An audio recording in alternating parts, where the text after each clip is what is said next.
Hey guys, welcome to my Let's Beat YO NOID, and in this video I'm not going to talk too much about YO NOID. I'm just going to start at the beginning here. I beat this game about 2 months ago. It was damn hard, I'm going to tell you that straight up. And then I started running into some eye troubles and stuff, so I kind of put the games on the back burner for a bit, like severe eye strain and stuff like that. I think I need a new pair of glasses. And then my wife also pointed out that this computer monitor that we bought it a while ago actually, but I think she was spot on with it. It was giving me like severe eye strain, and I just didn't put it together. She goes, "Don't you remember when we bought that thing? It just kept getting worse and worse." And yeah, I never put two and two together, I guess. And because the monitor doesn't do anything really out of the ordinary, but yeah, I stopped using it, and I've been feeling a lot better lately. But anyways, so this is me beating one of the hardest games ever for Nintendo. But the purpose of this video is I wanted to talk about JRPGs. And I want to tell you about my history of JRPGs, because I used to pretty much only play JRPGs, and I was a nut about them. I was obsessed with them. One of the very first games I got for the Nintendo was Dragon Warrior 1, and man, what a game. I think I only paid $15 for it way back when. I can't even remember when that game came out. Is it 87, 88? Don't really have the year with me, but anyways, absolutely love that game. I couldn't even read when I first got the game. I could read a bit, but I couldn't read very good. I was in like grade, I don't even know what grade I was in. I was young anyways when we got it, and yeah, I absolutely loved it. And I remember my uncle didn't understand it, because you got to remember, JRPGs weren't really out back then. Like, that was like the first game. And then they had the Phantasy Star for the Sega Master System, which I'll get into a bit after, and then the E's, or how people look at it, they think it's called Y's, but we actually later learned it was called E's. But anyways, so yeah, Dragon Warrior 1 was the first game I got, and back in those days when you were a kid, you could just play that game forever, and I did, and I just played it, and it's just one giant level up, that game, really. That's pretty much all you do, is you level up in that game. You fight monsters. There's not too much to do. Like, there's one little side quest, and then it's pretty much the main quest. Like, you got to rescue the princess, and then after that you go to fight the Dragon Lord, and I'm pretty sure you got to find all the top swords, top shield and armor, or something to that effect, to be able to beat this guy. And then you pretty much got to level up to close to level 30 to go to his last castle and beat him. You got to find a couple items to build a bridge to cross over or whatever. So yeah, that was the first game I ever got, and man, from then on, it's like I never looked back. And then I remember, I don't know if I got the order exact, but I honestly think it was like Dragon Warrior 1. I remember a friend running Dragon Warrior 2 back then. He was my neighbor. We were super good friends. We played JRPGs together all the time. But I never really got a chance to play it, because he had only rented it for like whatever it was back then, like 3 days, and then that was as far as that one went. And then I remember he told me, he goes, "Yeah, I'm saving up for this game, Final Fantasy 1. And we got this game, and the art looked cool. It had have a sword and an axe over an orb in a town inside or something like that. And man, oh, what a good game. Unlimited. I still play that game to this day. I actually bought it on my PlayStation 3. Oh man, I love it. Such a good game, Final Fantasy 1. You want to talk about a hard game?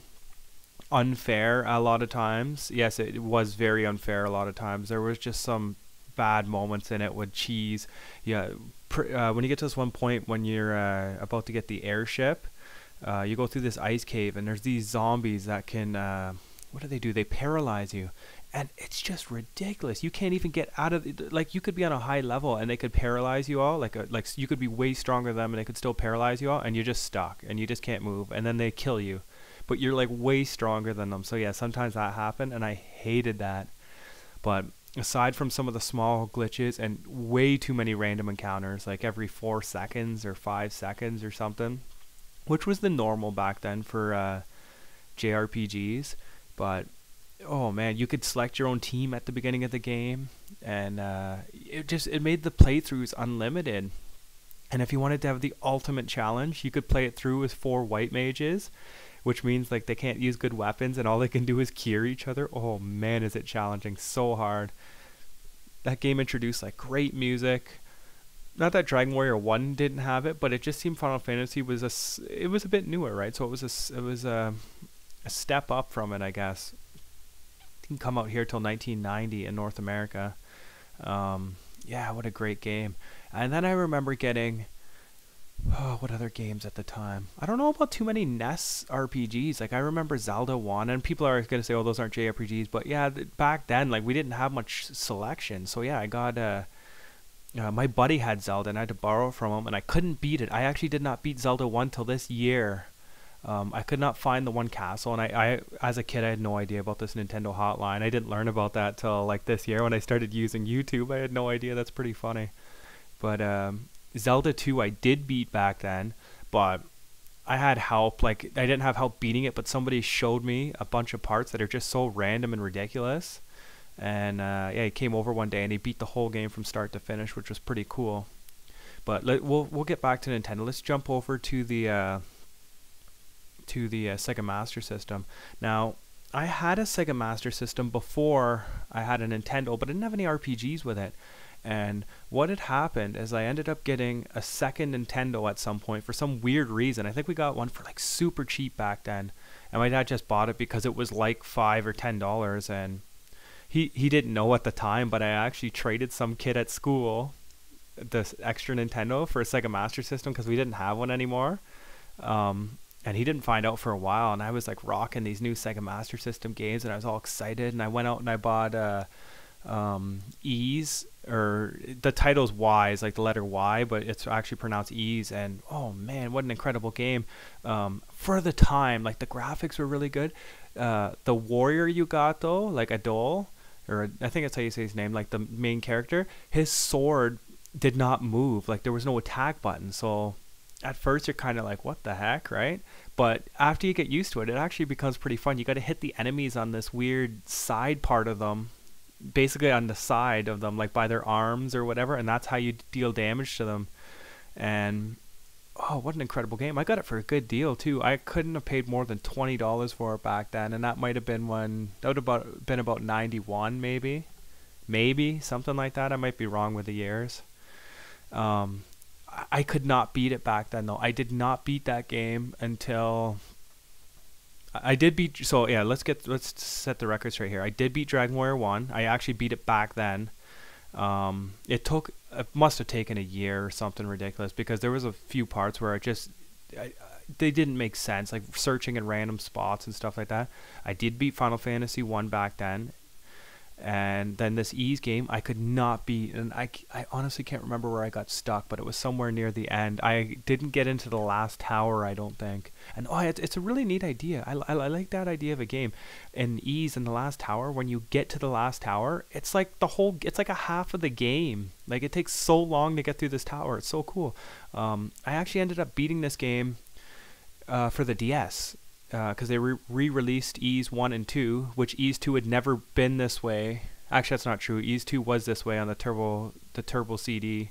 I think that's what it is. The TurboGrafx 16 released it on a CD, but besides that, yeah, it came on the DS translated. And I played it a bit, but I never got too much into it. I'd love to play it though, to be honest. But yeah, so I beat it on the DS, and oh wow, what a great game. And the DS version was cool too, because they added the sword swinging, which I don't think it ruined the game. It made the game fun. So yeah, I put the sword swinging option on because they didn't have it in the original game, and I thought that was a worthy addition to the game.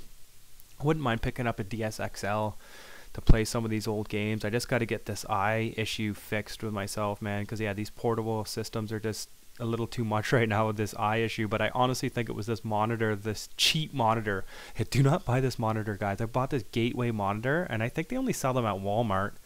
Tell me if I'm wrong, I'm not sure, but oh my god, piece of junk.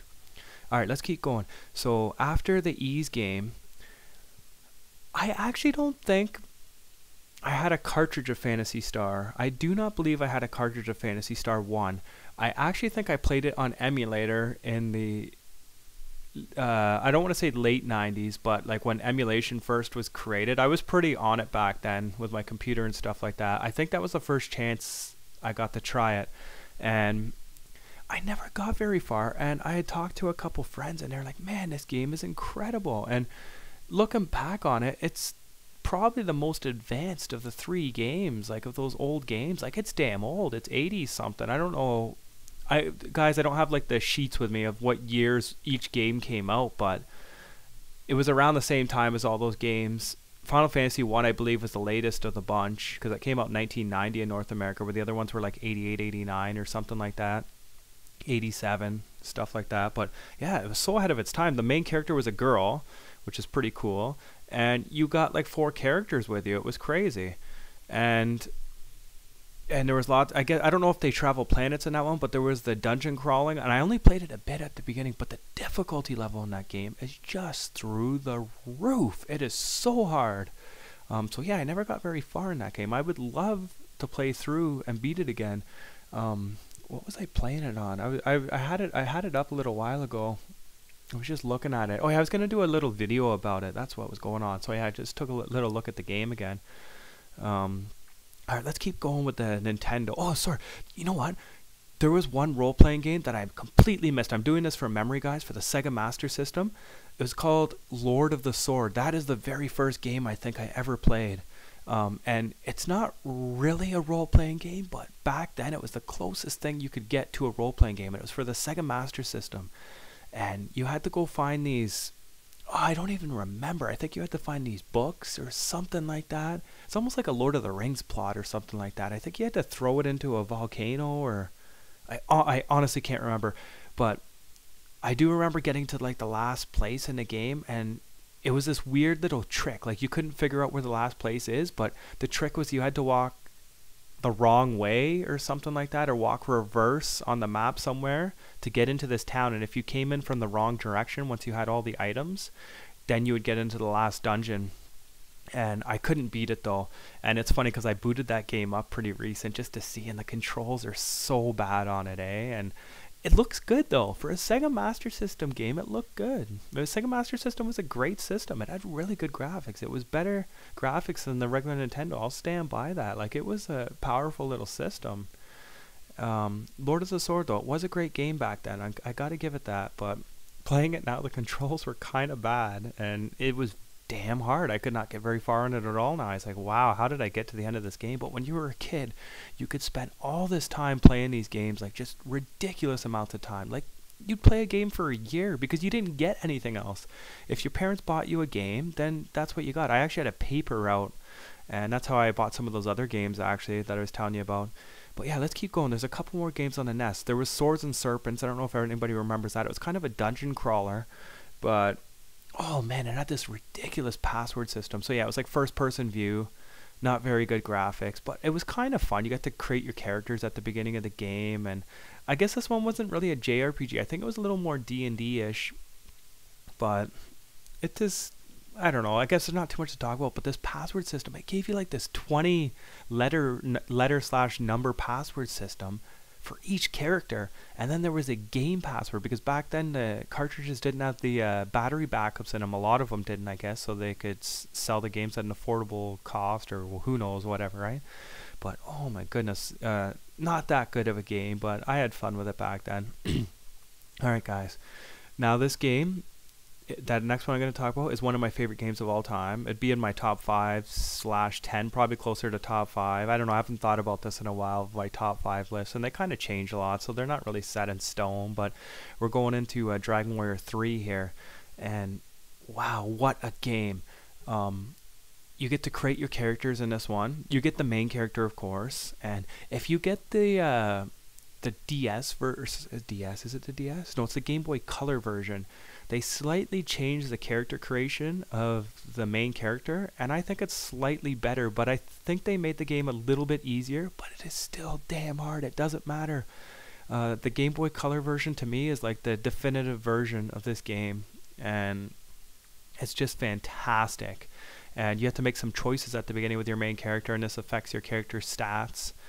And then once you get to the first town, you talk to the king, and then you can create your 3 guys or whatever. And you can, there's a cheap little trick where you can kind of keep creating them and selling their weapons off, because they come with like a sword and a piece of armor, and you make a little bit of money. But it's not really cheating though, because it doesn't really help you too much. You can buy a couple things doing it, but it's nothing really amazing of a trick.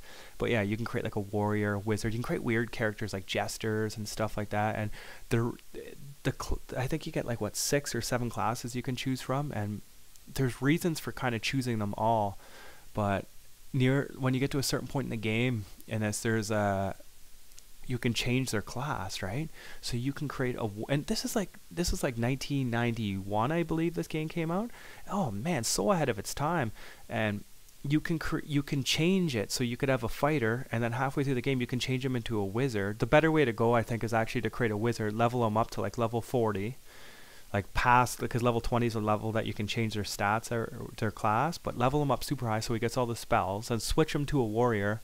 It gives him a penalty though, like it cuts his magic off like in half, but you get the warrior with all the healing stuff, right? So you can kind of do that with all the characters. And there's this book you get where you can actually create a wizard that is a wizard and a healer, which is really cool, but you have to quest on a side quest to get it. I don't know if you have to complete that quest. I don't know if it's a side quest or not, but this world map is gigantic. It takes so long to beat this game, and just when you think you're at the end of the game and you beat the last boss, in the underworld is the Dragon Warrior 1 map, and you got to quest through the Dragon Warrior 1 map to finish the game. And now it's not that big. Once you get to that point, like you're probably only got about another 5 or 10 hours maybe at that point. I honestly can't remember. It's been a while since I beat that game. I beat that game 6 years ago, and I actually never beat it on the Nintendo. And I actually didn't own it on the Nintendo. My neighbor owned it, and I did play it back then though, and I borrowed it from him and stuff like that. And then I remember we rented Dragon Warrior 4, and I did beat Dragon Warrior 3 though. I did beat it on the Game Boy Color. I bought it for $10 like 6 years ago or something like that. I wish I didn't sell these games, man. I don't own these games anymore. It's depressing, but anyways, that's just how it goes. So my neighbor rented Dragon Warrior 4, and that was all I ever played of that. But then I ended up beating it. Actually, I beat that on emulator, because by the time I had thought about even considering looking into it or whatever, the game costs like $100 or something ridiculous like that now. But you can get it on the DS versions. Like they've re-released Dragon Warrior 4, 5, and 6, right, on the DS. Yes. So, but that's that. Anyways, let's jump systems now. Like I think I've talked about. I did beat Dragon Warrior 4 though on emulator. I don't know if I said that, but it's stated now. So let's get into the Super Nintendo. And for the Super Nintendo, Final Fantasy II, or also known as Final Fantasy IV now. What can I say about this game? I don't even want to spend too much time on it, but it's just incredible. It truly is a masterpiece of a game. I honestly, I did not own it back then. I could not afford it. It was pretty expensive, maybe normal price. I don't know, like $70. But I was a kid and didn't have the money. We came out in '92 in North America here, and wow, what a game! I didn't end up beating it until about '97, and I ended up beating it on an emulator. And I'm gonna tell you, the emulators back then, they weren't the greatest, so the game was kind of glitchy because they were just starting to create Super Nintendo emulators, so you could run the frame skip up on the emulators. And yeah, that's how I ended up beating the game. So my buddy, I used to watch him play it all the time. He beat it, which was pretty cool. What else? At the same time, okay, we're in the Super Nintendo era now. There was a lot of other RPGs that I had a chance of playing. I had a Sega Genesis at the time, so I played Phantasy Star 3, which I actually had only rented it twice, and I could not get very far on it. I found it kind of hard back then, and it's a game that I actually never ended up beating. And I honestly don't even know how far I got into it, like not that far. But it sounds like it had a neat little system, like where I think you had to marry a girl, and then that would create a character, like the kid, and then that person would marry, or something like that. Like it went through generations, but I never got that far, I don't think. I might have got to the first one. I barely remember it. And then, see, there was a lot of RPGs for the, like, kind of cheeser RPGs for the Genesis, but then I got Shining Force 2, and oh my god, what a masterpiece of a game. Everybody's always going on about Final Fantasy Tactics, and it is a good game, yes it was, but Shining Force 2, and I never played 1 really, but I did play 2, I own 2, and I honestly, I don't remember buying it or nothing. I definitely owned it though, I beat it, and it was pretty hard, but yeah, fantastic game. It was like a role-playing game, but like a tactics game, like a Final Fantasy Tactics style game, and it have a big grid battle system and stuff, like the first of its kind, really. And I know Shining Force 2 and 1, like 1 really is the where it was at, because that's the game that started it, but 2 was just something else. The story was great for the time. I remember the music being pretty decent, good graphics in the opening sequences and stuff like that. But wow, if you ever get a chance to play Shining Force 2, go for it. What else? Genesis. This one wasn't really a JRPG, but a Warriors of the Eternal Sun, D&D. Great game. I actually beat it. I didn't beat it until about mid 90s, maybe like 96, 97. It was hard. It was a legitimately hard game. We didn't have the internet back then too, so it was out, but most of us didn't have it, right? It's like 90 back. Yeah, I don't think I got internet till 97, 98, something like that. But yeah, I beat that game. It's pretty cool. You get to, I believe you create your characters in it. Yeah, you can create your characters, or you can just have the computer create them for you. What other games was there? Sorry guys, I'm doing this from memory, so it's a little difficult. Phantasy Star 4. I believe when this game came out, I'm pretty sure it costed $99. It was like a gigantic cartridge for the Sega Genesis, and I ended up renting it twice. And if Kid71, if you're listening to this, I already kind of told you the story. I sent you a comment about it, but yeah, I had rented the game a couple times. I had it on emulator a couple times, and I'd get so far into it because I absolutely loved it. It was like a sci-fi medieval JRPG, and it has a great little storyline. And I just couldn't beat it. I ended up not beating it until about, I honestly don't remember exactly, but I ended up getting on the Wii Virtual Console for $10, and that's when I finally beat the game. It took all that time, and I was just like, wow, what a great game. And I'd still play through it again now. It's one of my favorites. So much fun. Uneven in places though. I gotta mention that about Phantasy Star 4. Very uneven. Some parts it's like really easy, and then it just goes insanely hard. There's this one place, it's the Sky Castle, and it's like this separate planet, I guess. Like it's just a castle that you go to out in space somewhere. And I swear to God, every time you get there, you have to level up like 10 levels. And then the game goes easy for a while, and then it goes hard. And then I had no problem in the last dungeon. So it's a little weird that way, but alright, what do we have next here now? So we did Phantasy Star 4. Is there any other games for the Genesis? I don't think there's any other games for the Genesis really that I played personally, but for the Super Nintendo there's quite a bit, and I didn't beat a lot of them for the well, that's not true. I did beat quite a few of them. So we got Final Fantasy 4, we got Final Fantasy 6. I've actually beat Final Fantasy 5. I ended up buying Final Fantasy 6, which back in those days it was called Final Fantasy 3, and I bought that game for like $45 plus tax back then used. I'm pretty sure that was another $100 title. And I when the game actually came out, my buddy had it, and I used to play it at his house. I didn't get very far in it, and it wasn't until about, I think the game came out in 94, and it wasn't until about 95, 96 in the summer that I bought it for like half price used, which was pretty awesome. Like used games, man. When you're a kid, like we need that. Like they're trying to get rid of the used game market. Like come on.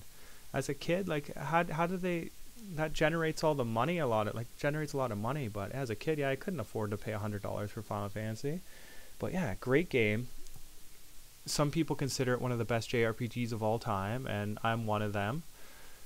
I also had the privilege of playing Chrono Trigger, and my buddy had that. It was a cool game and all, and I never ended up beating that game until like 99 or something like that. I picked up a Super Nintendo back in those days, and in 99, like I had one earlier, and then I sold it, and then I bought another one, and oh man, do I regret it. Man, I was buying Super Nintendo games for like $5 and stuff. Like got Super Metroid, and I got all these games in like 99, and I got Chrono Trigger for super cheap. And a game like that now, yeah, I don't think it's overpriced because it's been re-released since, but they charge so much for these games where I live right now, and I was buying them back in 99. I bought a bunch of them. I was all excited about it. I said, oh cool, Super Nintendo, and I bought it, and I just started buying games, and getting right back into it again. But yeah, that's when I ended up actually beating Chrono Trigger. Chrono Trigger to me is probably my best RPG, even if it's slightly on the easy side. The graphics are incredible. There's ideas in it that are still used to this day, and the ability system's really good in the battles. It's so much fun, and the time travel system in it works really well. Just a great game. What other Super Nintendo RPGs is there? Secret of Mana. Oh my god, this was like Squaresoft's prime, by the way. And Squaresoft was like pretty much the leading company back then for creating great JRPGs. And Secret of Mana is such an epic game, and it was a great multiplayer game. Me and my brother used to play that all the time, 2 players. You could actually play 3 players back in the day if you had the Super Nintendo multi-tap, whatever they called it for the Super Nintendo, something like that, where it would allow you to hook up 3 controllers. But yeah, just a masterpiece of a game. And I'm trying to think about when I've beaten every game that I mentioned so far, unless I specified that I hadn't beat it. Like Phantasy Star 3, I think, was the only one that I hadn't beaten that I've mentioned. But I think I beat Secret of Mana on an emulator. I honestly, or no, wait, no, that actually is not true. Again, that game was a mid-90s purchase. Around the time of Final Fantasy 3, I think I beat it, but I totally remember what the ending it is. Yeah, I probably beat that game in like 95. Very cool. I believe it's like the Mode 7 effect when you fight the last boss in Secret of Mana, which was super cool. And I even recently got my son into it, and he liked it for a while, and he was playing multiplayer with me. Very cool game. What other games? See, there was other games. I didn't play them as much, and there was like Breath of Fire 1 and 2, and they look pretty good. Like, I got a little far in Breath of Fire 1. These are type of games that I actually wouldn't mind playing to this day, like actually going through and trying them again, but there's too much games to play, right? It's very hard to choose even what to do now. There's just so much awesome games that I missed. Breath of Fire 2 actually looked pretty cool, and then there was the Lufia series, which had a Lufia 1 and 2, and I never really played those too much. What else? Super Nintendo. I had the privilege through emulator, and I didn't even know, because the first Star Ocean game I ever played, there's 4 of these Star Ocean games. There's actually a couple more. There's one on the DS, but it's not part of the official numbered series. Star Ocean, it was a Japanese only release for the Super Nintendo, which it didn't get re-released in English in North America until it got released on the PSP. But I beat the emulated version because somebody translated it, or a group of people translated Star Ocean for the Super Nintendo, so I had the chance of playing that, and that one I beat about 6 or 7 years ago. Fantastic graphics for a Super Nintendo. This game's like a must for playing, and it's kind of like an action RPG, which is pretty cool. Like, it's fast paced and it's short. There's enough side quests and stuff. I guess it's kind of on the easy side, because it's like Final Fantasy 6, where you can just get so many abilities, and there's a lot of side quests and things to do, right? So yeah, I didn't really want to talk about Final Fantasy 6 too much, guys. People talk about the Final Fantasies too much. It's kind of too easy, right? Like, you can just go anywhere else for that kind of stuff. I wanted to talk about the other games. Now, I think I've covered all the Super Nintendo games that I've played anyways. I'm sure there's a few more, and there's like Drekken and stuff that I'm really not too familiar with, and I know they're not that great of games, I don't think anyways. But at the same time as the Sega Genesis, one of my friends got a Sega CD. Now, I absolutely love the Sega CD. And look at this, I'm running on to almost like 29 minutes here, and I've barely even got into the next generations here. But I'll try my best, guys. We'll see where I end off here. But the Sega CD, what a great system. And I never ended up buying one of those until about 18, 19. I ended up buying one in the States from somewhere. And I don't even know where I was, to be honest. Like, I don't remember the exact location or what this game store was called, but I had never seen anything like it. And I see these YouTube videos with people going into stores like this, and I can tell you, where I live, we do not have stores like this, like where these people have like all these retro games. There's one store like this, but I don't even know if it exists anymore, but it's about an hour away from me. But every game they overcharge, so unless you're looking for like that rare gem and you're willing to pay for it, the store will sell it to you. But yeah, aside from that, there's like nothing around here. Everybody's just ripping you off. But my friend had got a Sega CD back when it was like $600 or whatever, when it was like, or $500. I don't know what it cost, but it was outrageous. And there was this game that got released, and I believe the North American release was in 1992. and this game was called Lunar: The Silver Star. And this game is a big deal, and it's at one point of it, it's like super underrated. It got good reviews, but because it was on Sega CD, not enough people played it. Now, I like to compare this game to Final Fantasy II because very story driven, but at the same time it had voice acting, had cutscenes. It was like the next level, and it came out the same time as Final Fantasy II. And granted, it was Sega CD. It wasn't the greatest like video cutscenes and stuff like that. They actually improved it when the second game came out in '95, but for the time, it was just a masterpiece of a game. Oh my god. If you ever get the chance, and I stress the Sega CD version of this game, the remake, the graphics are good, but it's not a very good game. I find it considerably easier. Very good graphic, the remake on the PlayStation. I actually beat it too, I'm not gonna lie, but the originals are where it's at.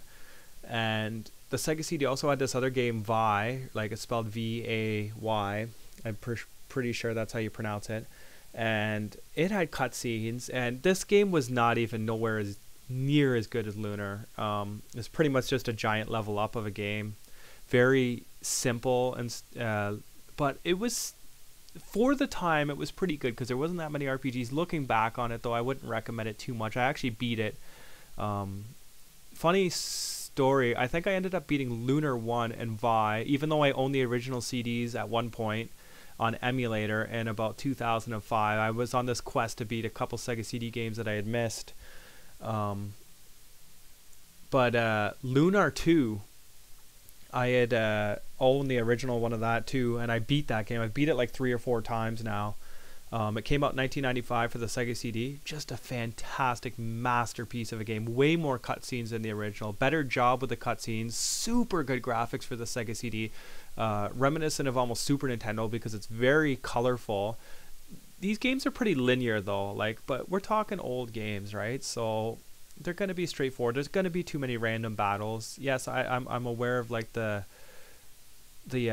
bad in them, I guess, but the storytelling in Lunar 2, and there's this awesome connection to Lunar 1. It's just, oh my god, there's this great storytelling. Even though the game takes place 1,000 years later, one of the main characters from Lunar 1 has a pretty big appearance in Lunar 2, and it's just fantastic. And for 1995, the villain is so evil. Like the last boss is so evil and awesome. Oh my god. And the battle system's pretty fun, and the thing that I absolutely love about Lunar 2 is it almost never gets easy. The difficulty stays hard almost through the entire game. Now, I've played it so many times, I know a couple tricks. As far as I'm concerned too, it almost has one of the hardest boss battles in JRPG history, this guy named Borgin, and I know a trick to beat him now too, but when you first get to this guy, man, you're just like, you level up your guys like 10 levels. It's like Phantasy Star 4, like it's uneven, it seems like, but there is a trick, and it's not easy to know what the trick is, but if you figure it out, then yeah, you can beat him at a lower level. But it's I don't think most people catch that, but such an incredible game. Lunar 2 ranks among my best. So like my best pretty much is like Dragon Warrior 3, Lunar 2, Phantasy Star 4, and there's another game that got released for the Sega CD, and I played it a bit. I kind of got I don't know if I even got halfway into it. I plan to beat it eventually. It's called Magical Popful Mail. Pretty incredible. It's how would I describe it? It's an action RPG. You don't gain levels in it. It reminds me of kind of reminds me of one. I forgot to mention that game for the Genesis, Wonder Boy and Monsterland, and I guess I forgot to mention that for the Master System. It's not really a role-playing game, but the Monsterland one for the Genesis kind of is, because it's a big world. You can save it, you can buy weapons and armor and stuff, and that's how this Magical Popful Mail is. But with like the Sega CD, see, that was the thing too, with these Sega CD games, the soundtracks were awesome. They had digital soundtracks, and that was like unheard of back then. So yeah, you guys ever get a chance to play these games? I think I've covered, for the most part. I totally missed something. I'm doing it from memory, guys, but instead of moving up to the PlayStation or the Sega Saturn, I want to move into the Game Boy Black and White. Excuse me, sorry. Sorry, I'm kind of hiccuping here or whatever. I don't know what's going on there, like choking or whatever. Game Boy Black and White, they released a game, Final Fantasy Legend 1. And while not incredible, good graphics for the Game Boy at the time. And just, yeah, you get to choose your characters, and you buy, if you pick humans, you get to buy hit point potions that increase their stats. And the mutants get magic automatically or something like that from the battles. The difficulty's pretty hard at first, but then you can make it pretty easy, I think, overall. I actually really enjoyed this game. It was a good game for on the go, and we're gonna get it in the next one here.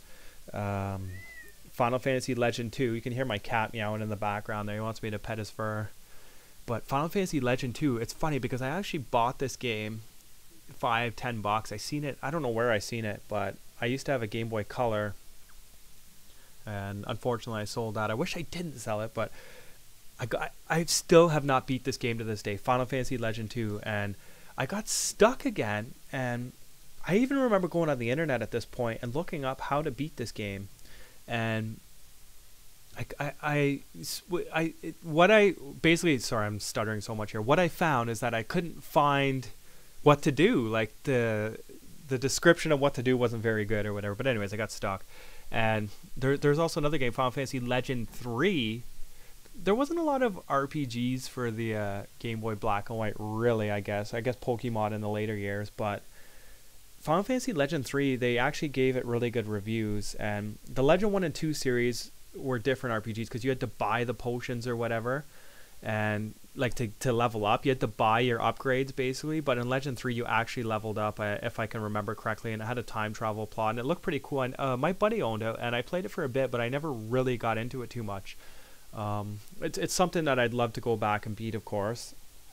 But let's get into Final Fantasy Adventure, which is actually Secret of Mana 2 or something. They just changed the name to Final Fantasy or Secret of Mana 3. To be honest, I don't know where it falls on the Secret of Mana number scale or whatever, but it's supposed to be, they called it Final Fantasy, so people would buy it over here. And Final Fantasy Adventure is like an action RPG, very similar to Secret of Mana, except you get one character and you get a computer-controlled character. I absolutely love this game, to be honest with you.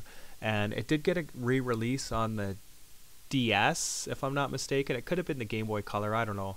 But, wow, such a masterpiece of a game back then. It was so much fun, and I ended up actually beating that game. Now, the only other game I can think of, but it's not a role-playing game, but it was incredible, was the Zelda game.